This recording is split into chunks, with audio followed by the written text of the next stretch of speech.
You will nichts verstanden. Und ihr werdet Drink esto loco. Oder Drunk.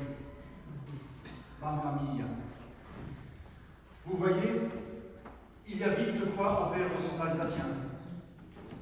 Le général de Gaulle se demandait comment diriger un pays où l'on trouve 258 variétés de fromage. Se pose de la même manière la question de vivre dans un monde où chacun parle une langue différente. Nous venons d'entendre le récit de la tour de Babel. Celui-ci dénonce deux écueils, la pensée unique et, disons, l'individualisme.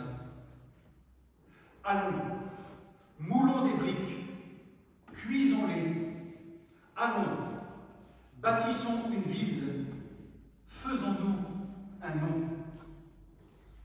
Vous aurez remarqué les nombreux verbes conjugués à la première personne de l'impératif.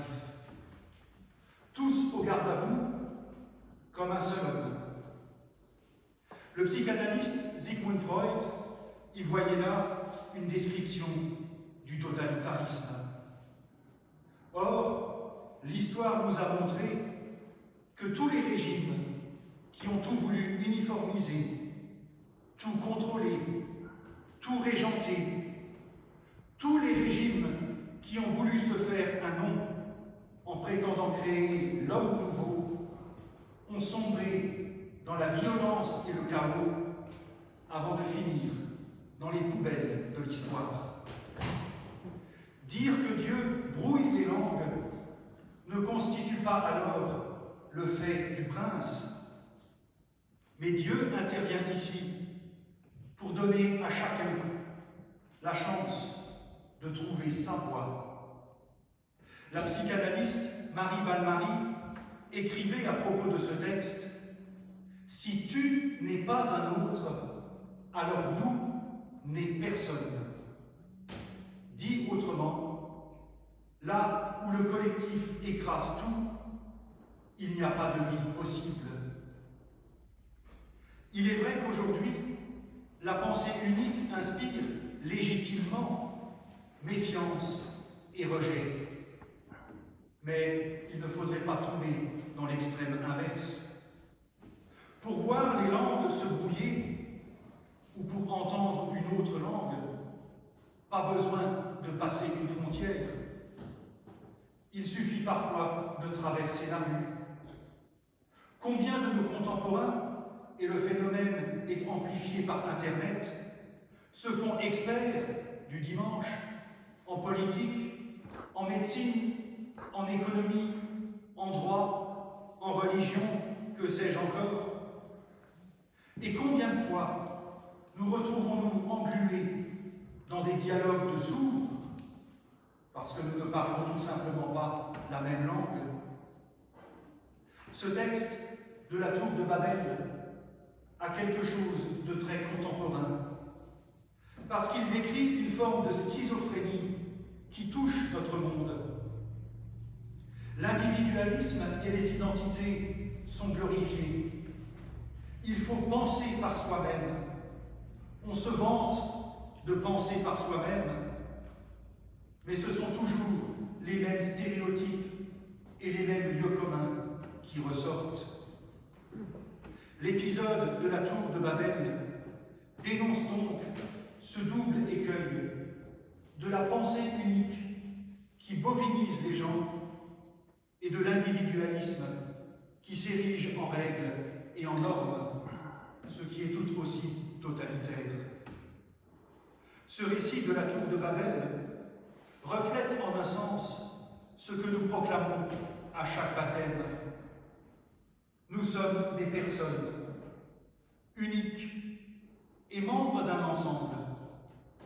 Nous sommes individus au sein d'un réseau de relations qui agit sur nous et sur lequel nous agissons. Nous apprenons des autres et les autres apprennent de nous. Cette balance, si je puis dire, nous permet de trouver un équilibre entre individus et communauté. Nous fêtons aujourd'hui la Pentecôte. Nous avons entendu le récit des actes dans lequel l'Esprit Saint descend sur les apôtres, ce qui leur permet de parler à tous dans la multiplicité des langues de la terre. Ce récit de la Pentecôte est une sorte d'anti-Babel. Non pas que la prédication des apôtres refonde une pensée ou un langage unique, surtout pas, mais s'adressant à chacun dans sa langue, il nous est dit que l'Évangile est bonne nouvelle, adressée à chacun, là où il en est, dans son parcours de vie et son expérience de foi ou de non-foi.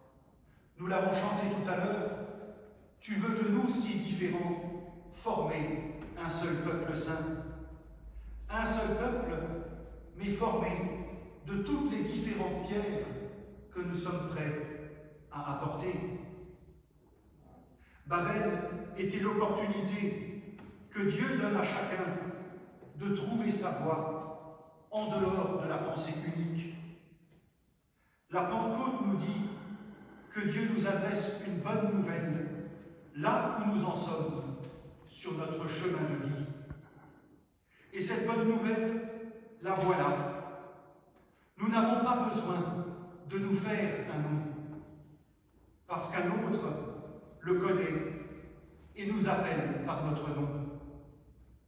Nous n'avons pas besoin de suivre le mouvement et de bêler avec le troupeau, parce qu'un autre nous donne l'inspiration pour trouver notre propre voie, parce qu'il y en a une.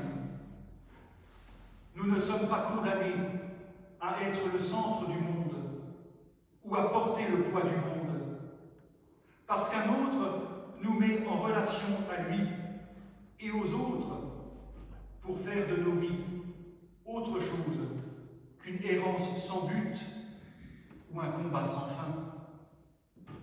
L'Évangile nous dit que nous sommes libres, libres d'être, libres de nous engager, libres de ne pas rester enfermés dans nos préjugés et nos ignorances pour apprendre